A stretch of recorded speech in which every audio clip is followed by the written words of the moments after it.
আমি কত বোকা ছিলাম। সে যা বলতো তাই বিশ্বাস করতাম। কখনো ভাবিনি এত সুন্দর করে কথা বলা মানুষটাও বদলে যেতে পারে। সে আমাকে এতটাই ভালোবাসতো, আমি মায়া না পড়ে থাকতে পারিনি। সে যখন বুঝতে পারলো আমি তার মায়া পড়ে গেছি, সে আমাকে ইগনোর করা শুরু করলো। আর আমি বোকার মতো সেগুলো সহ্য করে ভালোবাসতাম। আমি জানতাম সে আমাকে ছেড়ে অন্য কাউকে ভালোবাসে, তারপরও আমি তাকেই ভালোবাসতাম। ভাবছিলাম হয়তো সবকিছু ভুলে সে আমার কাছে চলে আসবে, কিন্তু আমি যে তার কাছে এতটাই বিরক্তকর হয়ে যাব সেটা আমি কখনোই ভাবিনি।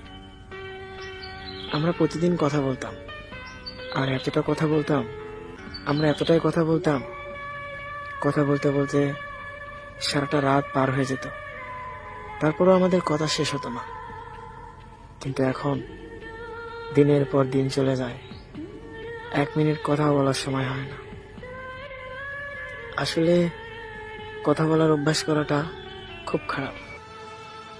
সে আমাকে কথা বলার অভ্যাস করে দিয়ে এখন আমার সাথে আর কথা বলে না। সারা রাত আমি ঘুমাতে পারি না, ছটফট করি শুধু 1 মিনিট কথা বলার জন্য। সে আমাকে অবহেলা করে অন্য কথা বলা নিয়ে ব্যস্ত থাকে। আমি খারাপ থাকলেও তার কোনো যায় আসে না। আমি কান্না করলেও সে ভাবে আমি অভিনয় করি, কিন্তু সে হয়তো জানে না চোখের পানি কখনো এমনি এমনি আসে না। যখন প্রিয় মানুষের কথাগুলো বুকে এসে লাগে তখন চোখের পানি বের হয়। এতটা বেহায়া হলাম, অথচ তোমার মনে আমার জন্য একটু ভালোবাসার জন্ম হলো না। তুমি শুধু অবহেলাই করে গেলে। কি না করছি তোমার জন্য।